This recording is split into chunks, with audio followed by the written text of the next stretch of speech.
Right.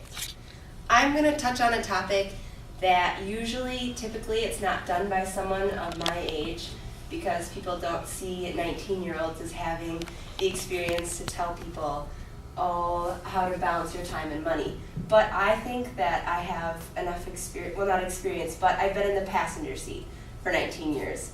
I've been watching people that I respect and I love how they manage their time and money, and I feel like now that I'm moving over to the driver's seat, now that I'm moving over to college, that I have to balance my time and my money. I'm in a better position to share the knowledge that I've watched and that I'm currently experiencing. I've watched people that have a lot of money waste it in different ways, not waste it, but spend it frivolously where they shouldn't have. I've watched people that don't have a lot of money spend it the same way that other people do. I've watched people pinch pennies where they don't have to, so they don't have fun because they're too worried about what they're saving for. I don't know what they're saving for, but they're saving for something really important. So you can't do these certain things at different places. So this leads me to my first question. Why do people spend all their time trying to be rich? Why is it that we work our 9-to-5 jobs? Some people don't like the jobs that they're working at. Why do they do it? Why didn't they go to school for the things that they wanted to go to school for? I think that the media is a huge part in this. We can't do anything without seeing a ton of things that we want or that the media wants us to want. I can't watch my favorite show on TV without seeing different celebrities cooking on their super cool ovens that make food faster than my oven does. I don't even need to buy an oven for like 10 years, but I really want to buy the oven that has like 3 compartments that cooks food faster than other ovens. There's no way that I can avoid seeing the newest and latest smartphone when I'm watching TV. So that makes me want to spend my money in a different way than I probably should. When I was writing this speech, I sat down and I made a wish list of the things that I would want, the first 5 things that popped into my mind on what I wanted to spend my money on. The iPad was the first thing that popped into my mind. I want an iPad, but being that it was the first thing that popped into my mind, I was like, why do I want this? Apple told me that the iPad will make my college experience easier because I won't have to carry textbooks and notebooks and things. So that's like a paycheck that I could spend on an iPad. These super cool boots. We live in Wisconsin. We have to walk all the way to class. So obviously I need boots that cost $180, right? And a Ford Fusion. It's a beautiful car, but do I need this? No. A Carhartt. That's like $170 on a jacket when I already have a jacket. But it's the first things that popped into my mind. A Vikings jersey. Do I need to spend $80 on a jersey that I'm going to wear once a week to support a team with a losing record? Yes, obviously. This leads into the point where, yes, I know that these 5 things aren't the 5 things that should have popped into my mind when I said, what am I going to spend my money on? But these are the things that did pop into my mind. Oops. Nowadays, people know the price of everything, but they know the value of nothing. Like I said, I could tell you the price of all these things. I could tell you the price of the thing below the thing and the thing above, all these things. I know the value of things. I do work hard for my money, but it's hard to act on it. It's hard to buy the right things. It's hard to be thankful for what we have when we're constantly wanting what we don't have. This leads into 2 years ago, around this time, I was in high school.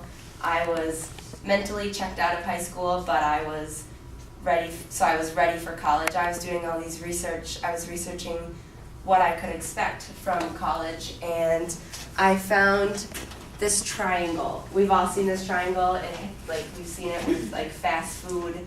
You can have it fast or cheap or healthy or whatever and choose to. Yeah, you could say that this is accurate.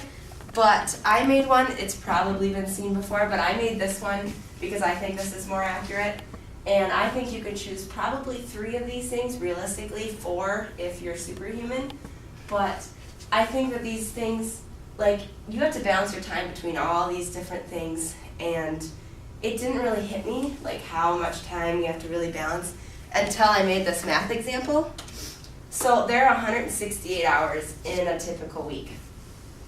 That's all the hours. So I'm a pretty typical college student taking 15 credits.